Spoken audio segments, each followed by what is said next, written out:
With the departure of William Hartnell, it was time to give the show a renewal, and with the Second Doctor era, we certainly got that. Patrick Troughton certainly had a lot to prove as the Second Doctor to see if changing the lead actor could work, and with stories like these, I'm here to find out whether or not his era does hold up. I'm here to rank all 21 of his TV stories from worst to best. Of course, this is all opinion based. If you feel differently to any of the stories listed, that's great, and I welcome all differing opinions.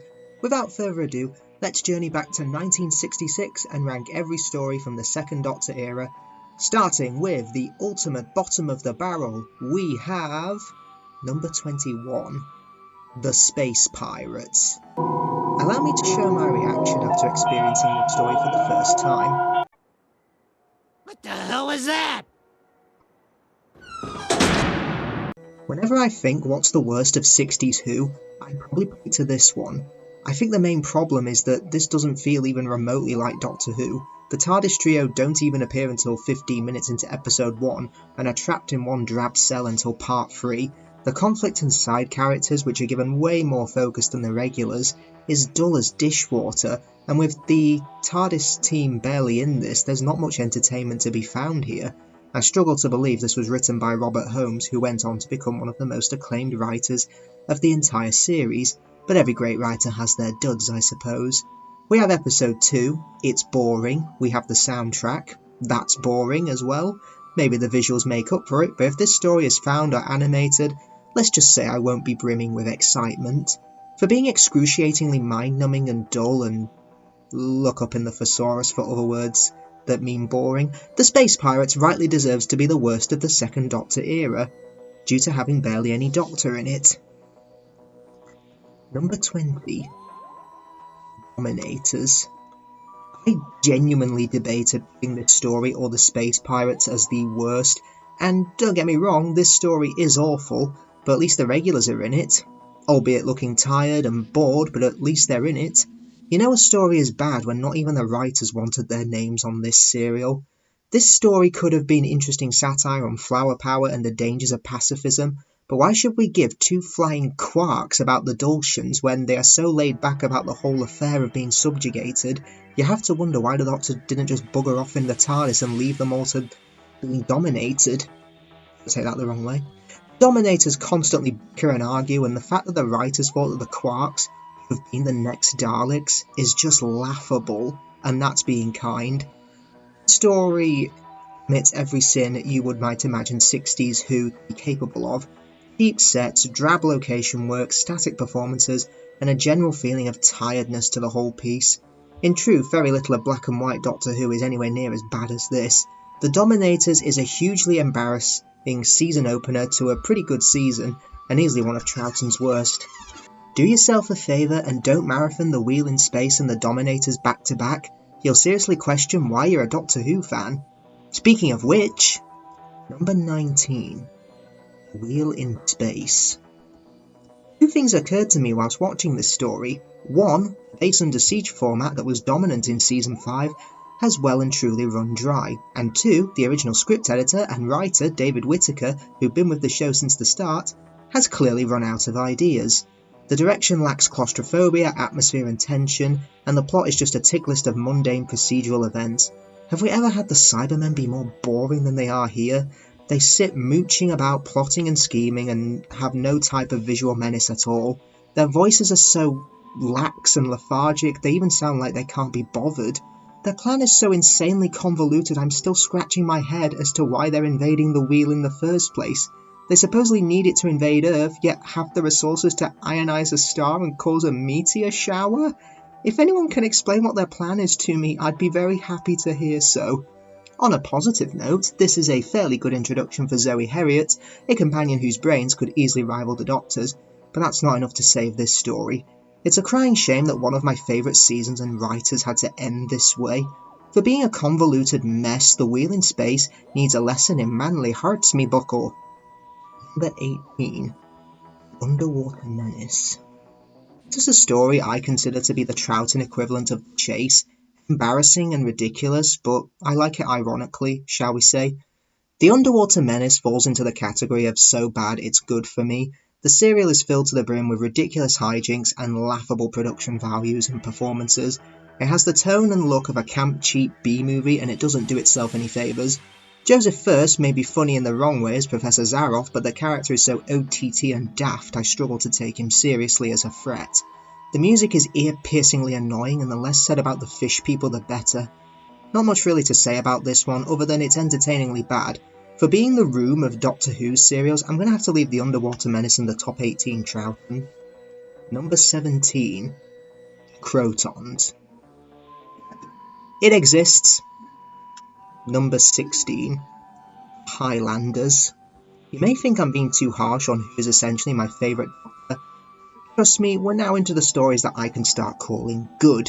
Every story on the list from this point on I consider good to great. Whilst the Highlanders may not have been the best finale for the pure historicals to depart the series, at least it gave us my favourite companion, Jamie. The Jacobite rebellion is realised with a surprising amount of gusto, with some vicious fight scenes and lovely dark touches, such as the cell which fills with water and the attempted hanging. It's probably Annika Wills' strongest story as Polly as well. Troughton is playing the Doctor for laughs here, but he's pretty marvellous. His outrageous disguise as Dr. Von Ver works as a treat, especially during the fantastic scene in episode 2 where he manages to tie up Solicitor Grey and practically knock out his clerk. Like The Smugglers, it doesn't really have anything profound to say or do beyond entertaining you for 4 episodes, but as a Troughton historical it feels widely out of place, but it is worth treasuring in that regard, I feel. Number 15. The Faceless One. With its coarse location work, locked room mysteries and bureaucratic nightmares, there's a great deal to recommend about The Faceless Ones, especially when it ventures widely into science fiction in the latter episodes, but there is no denying the fact that this is 2 episodes too long and would have been better as a 4-parter. There is far too much toing and froing from one location to another and repetitive action in the first half, which means once the twists have done their business, there is a frantic lead up to the climax. Perhaps it's a mixture of its contemporary setting, the prominence of Jamie and Samantha, and the way the writers stack their revelations and great ideas across the 6 episodes that keep the story engaging and not being boring. Troughton and Hines positively shine, though it's a shame Polly and Ben are ditched 2 episodes in, but hey, at least they get to say goodbye at the end. Add in some strong guest performances, a generally polished production, and a fantastic premise of aliens colonising through insidious means of proving to be misguided victims of a natural disaster, and you have a story made of pretty good ingredients. This would have made a 4-episode classic, but at 6 episodes it is good, but not quite as spectacular as it wants to be. Number 14. The Seeds of Death. This is one of those serials that often gets shuffled into the pack, which is a shame because there is a lot to recommend here. The Ice Warriors are beautifully shot in this story, they look great, and it's probably the story where they exude the most menace, and their plan is engaging enough and given the appropriate scale it needs. Heck, their plan is so good the Sontarans would nick it nearly 40 years later. Where the serial shines is the direction, as Michael Ferguson gives this story the style and gravitas it needs to make it feel less repetitive. For me, The Seeds of Death is popcorn Doctor Who. The plot is engaging enough to keep me interested, it's a great rematch for the Ice Warriors, and sometimes that's enough to recommend. Number 13. The Abominable Snowmen. If I could use one word to describe The Abominable Snowmen, it's atmospheric. The writers and director take their time to generate an atmosphere of disquiet and some pretty effective psychological and conceptual horror. My one serious objection to this story is that it is a little lengthy to fulfill its plot. There is a good 4 episodes worth of material here that has been stretched out to 6, and a lot of the slack is taken up with toing and throwing on the hillside and messing about with the Yeti, and that's fine in the early episodes, but it does become a little repetitive in the last third of the story. However, that extra time does also afford for some shaded characterization and a frightening villain to emerge in the Great Intelligence, speaking through Wolfe Morris's Padmasambhava. It's not a story that pushes the Doctor to the fore or the companions or the guest characters. The weight of all 3 of these characterizations is evenly distributed throughout, which is quite a rarity you see in Doctor Who. Between that and the fact that the monsters are pretty cuddly and the pace can be generously called measured might be why so many people kind of forget about this one. However, it's an extremely competent tale in practically every other department. It's stylishly shot, well acted, and has a story that's constantly innovative. It is a base under siege story, but because of the expansive location work, it does manage to stand above its contemporaries. Number 12. The Ice Warriors. The serial's reputation among fans is fascinating to me, as with every story poll, it always seems to be pushed back lower and lower, and I have no idea why. Yes, on the surface it is your typical base under siege story, but the realisation of its Ice Age environment, the look of the warriors and supporting players, make this a story that I find very enjoyable. Glacier scenes hold up fantastically, the warriors themselves are impressive with their hissing reptilian voices, the cast is uniformly excellent. There's great debate about the over-reliance on computers and the importance of independence throughout, which is very worthy stuff to include. Supporting characters Penley and Storm make a neat mirror image of the Doctor and Jamie. One is a reasonable man of science who is very open-minded, and the other is a Scotsman who'd go in all guns blazing. The Ice Warriors is a great debut for the natives of Mars, and it's certainly a gem in the Troughton era that doesn't deserve to be forgotten. Number 11. Macra Terror. Oh boy, has the fandom been sleeping on this one. We have an effective chiller with oodles of atmosphere that also has giant crabs. There is plenty of good material for all four regulars without any of them feeling sidelined. Jamie gets to come into his own and provide some effective action and laughs, and Polly and Ben enjoy some chilling tension as the latter comes under the influence of the Macra and menaces the other half. But it's the Doctor who impresses the most, with the dark schoolboy finally emerging and rubbing his hands together with glee as he brings down these insidious parasites. There's some padding down the mind in episode 3, but with all that aside, the pace rarely lets up, and it aces the stifling feeling that Big Brother is watching you in this idyllic colony. It's a shame that this seems to be a forgotten adventure, because the result is a highly engaging piece that genuinely deserves to have some of the highest ratings of the era. Doctor Who was riding high on the success of the Troughton transition, and this is one of the most confident stories yet, and certainly the one that the main cast feels the most comfortable in. Whilst the story has certainly gained a reputation since the animation, fans do need to give it another look, as it's a chilling production. Though maybe there really is no such thing as Macra. Number 10. The Moon Base. Second Doctor's first encounter with his most recurring enemy may be a remake of the 10th Planet, but this is certainly a comfort story for me. Whilst it's a shame Jamie is left out of this serial, it makes up for this by having lashings of atmosphere and claustrophobia. Cybermen are given an updated design and look terrific. Their plan to take the base by stealth is brilliant. These Cybermen are patient and will be cautious. It's a logical step for their characterization after their all-guns blazing approach in the 10th Planet. The Moonbase is a story that I can pop on anytime and never be bored by it. With a simple but effective plot and a great reintroduction for the Cybermen, the Moonbase rightly deserves its place in the top 10. Number 9. The Evil of the Daleks. You may be surprised not to see this in the top 5, as I do consider this to be the perfect classic everyone makes it out to be. It's far from bad. Negatives out the way first, the story starts off very meanderingly with way too much hopping about from one location to the next, but with very little plot or story happening. However, once the cards are laid on the table and the plot truly kicks in, this is a great watch. The Daleks attempt to discover a factor in humanity that is absent in Daleks to discover why they've always been defeated by them by testing Jamie. The serial certainly has a touch of class about it, with the majority of the serial taking place in a Victorian house, and the Daleks are characterised perfectly. They are impulsive, aggressive, impatient, and even physically violent. The cast also shine as well, with Waterfield and Maxtable representing the best and worst of humanity, and why humans will always triumph over Daleks. The Dalek Emperor is a magnificent creation, and while there is a lot of fluff with the plotting and characters, it's not enough for me to call this serial bad, but I can't exactly place it higher. For being a sparkling serial filled with creativity, combined with fluff and meandering plot lines, The Evil of the Daleks is great, but there's 8 stories from this era much better than it. Number 8. The Enemy of the World. Definitely the biggest surprise for me when this serial was found in 2013. A dramatically played spy thriller, which is attention-grabbing from the very first scene, Enemy of the World is another story that has long been considered the odd one out of Season 5, and for obvious reasons, there's no monsters attacking a claustrophobic base. David Whittaker has written an exquisite script with lots of touches, and a dedicated cast bring the story to life and create some captivating drama. It plays out very much like one of the old Hartnell historicals, with characters coming to the fore and their dynamics proving the linchpins in the plot. Doctor Who doesn't have to be about monsters week in, week out to remain engaging, and this is a very bold and successful attempt at detailed world building and being a captivating spy drama. Troughton aces his role as Salamander and creates one of the series' most venomous nasties, and as a result of this, his Doctor seems cuddlier than ever.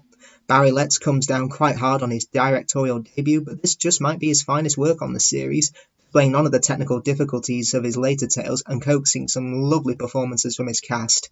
For a six-parter, it is pacey and always throwing new things at you, a unique anomaly of the Troughton era. Number 7. The Mind Robber. The biggest odd one out of the whole Troughton era, not since The Celestial Toymaker have we had a story that wears its surrealness like a badge of honour, and it's brilliant. A constantly surprising, adapting, giving story that manages to thrill, scare and amuse all in equal measure, and stylishly directed with David Maloney shooting the story in unusual ways to highlight the surrealness. The Mind Robber is throwing so much at you in every single turn, such as the face-changing game to escape the horror of Fraser Hines falling ill, forest of words constructing sayings, Zoe trapped in a jam jar, the picture writing, the unicorn, and that's just in episode 2. Things get more and more insane as we meet all number of characters from fiction, with Medusa, a unicorn, and even Gulliver. Lots of lovely narrative tricks as well. The story refuses to compromise its fantasy nature, climaxing in a classic era moment when the Doctor and the Master of the Computer conjure up all manner of fiction characters to fight each other and rescue Jamie and Zoe. It is one of the most unpredictable stories I have watched. Once you accept that anything here can happen, you just sit back and let it wash over you. For defying all the laws of logic and embracing its fantasy genre, the Mind Robber stands out in the Troughton era for being so delightfully different. Number 6. Fury from the Deep. Fury from the Deep is a memorably creepy story, most notably due to its claustrophobic feel helped by how it's set in an isolated location and unnerving sound design. The thumping, almost heartbeat-like sound often emitted here is chilling, and Dudley Simpson's score compromised of piercing synth sounds is similarly odd too. Although this story follows the common base Under Siege formula, it does contain an uneasiness of tone that complements the narrative perfectly. There's an excellent balance of suspense, scary moments, action, and mystery in this serial that all gel really well together, and the tension keeps up right until the very end.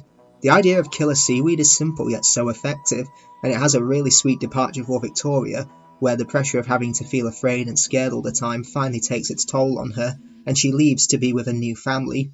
Fury from the Deep is everything that can make young viewers scurrying behind the sofa, and I love it for that.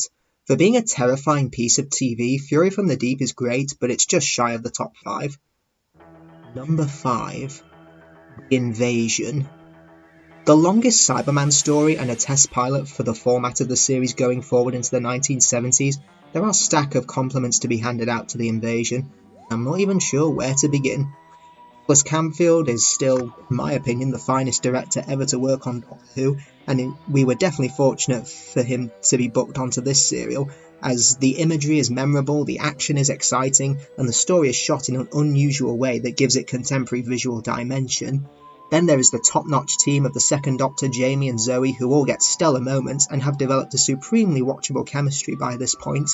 Unit is an idea that could have bombed spectacularly, but given the resources of this blockbuster, they managed to pull it off with real style, and Nicholas Courtney's Brigadier is the perfect face to front this military outfit. Brilliant guest characters like Isabel, Jimmy, Packer and Watkins add a human dimension to the story that is vital, and the luxurious length of the tale allows the actors to explore their characters. Invasion is a story that deliberately takes its time to build up tension, and when the big event finally comes, you have some of the most exciting moments of the entire era. I can completely see why the production team was sold on this format to push the show in a new direction. It's incredible. An expensive blockbuster with one of the finest ever Doctor Who villains in Tobias Vaughan, Invasion proves how bold the series can be when other stories of this season would fall flat on their faces. Number 4. The Power of the Daleks. If you were going to kickstart the show and give it a new lease of life with a spanking new lead actor, you couldn't do much better than handing him a story as gripping as this one to prove what he really is made of. The Power of the Daleks is a masterpiece of character drama and suspense building from David Whittaker, one of the master craftsmen of Doctor Who. He takes Terry Nation's Dalek creations and breathes new life into them. No longer are they just an army of killers, but they are formidable tacticians and psychological manipulators, and they prey on the weaknesses of this colony until they have enough strength to burst from their capsule and slaughter the lot of them. Less is somehow more here, and relying on their intelligence rather than their usual habit of strength in numbers and kill first, think later, is far more effective expression of their ferocity. By the end of the story, there is an argument to be made that the colonists killed themselves, important figures all planning to utilize the Daleks in different ways, and having their wishes granted and have it be twisted upon themselves. You can't make a bargain with these Daleks because they will always demand payment, and there is only one reward they seek. The way the story is structured with each episode raising the stakes is superb.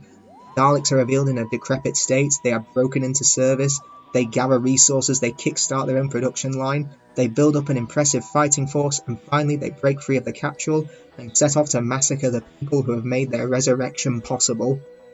Daleks hold their fire for 5 episodes, so when they are finally let off the leash, they are completely relentless.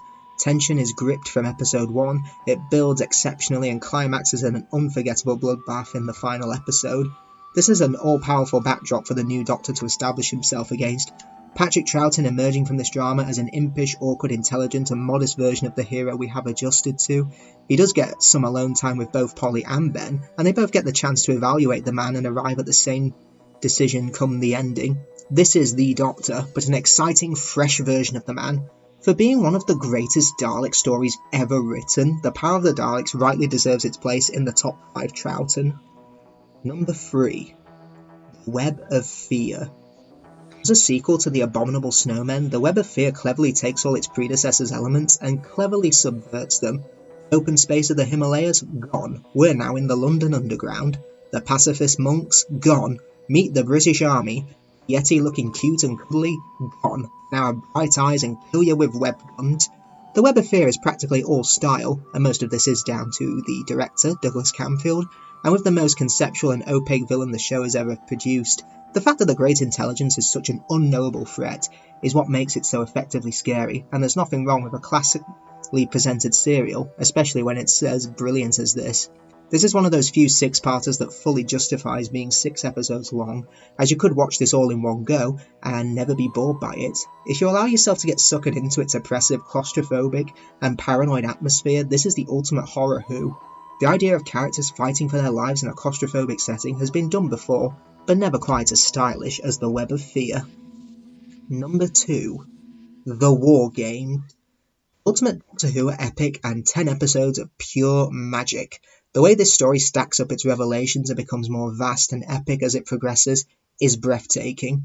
The beautifully written and performed villains encourage you to keep watching, starting with General Smythe and just getting better from there. The Security Chief, the War Chief, the Warlord, all culminating in the revelation of the Time Lords, with each one feeling more powerful and dangerous than the last. You are gasping with delight at how high the stakes have become. You've got a massive engaging cast of characters brought to life by fantastic actors and enough locations to fill a season all artistically shot by the director. And right at the centre of this masterpiece we have Patrick Troughton, Fraser Hines and Wendy Padbury. A great team, and they are appropriately all given their finest material in their last show together. Exciting, shocking, hilarious, dramatic, action-packed and reshaping the series forever, the War Game sees the Troughton era end as it began with a triumphant story. As proof of what Troughton could do with the role, I would say there is no finer story than this in the Troughton era. But that spot rightly goes to number 1. Tomb of the Cybermen. There's one story that beautifully represents the whole of the Troughton era. It most definitely is the Tomb of the Cybermen. At a blissful 4 parts, the pace is relentless and something memorable or gripping crops up every couple of minutes to keep you on your toes. Tomb of the Cybermen looks really expensive, with great sets, moody lighting, and simple but striking effects work. As a montage of iconic imagery and exciting adventure story, a chance to see Troughton at his dazzling best, and the Cybermen at their most menacing and patient, is absolutely unmissable. The clincher is that even Victoria gets some great material as well. Despite a few bumpy moments, this is a blockbusting and as magical as classic Doctor Who comes, and more than lives up to its mighty reputation. Everything about the Tomb of the Cybermen is why I love Doctor Who, and it easily ranks as my favourite Patrick Troughton adventure. So, that's all of 60s Who Done. Let me know in the comments below what your favourite Patrick Troughton stories are and what your least favourite are, and I shall see you all next time. for more content. Goodbye.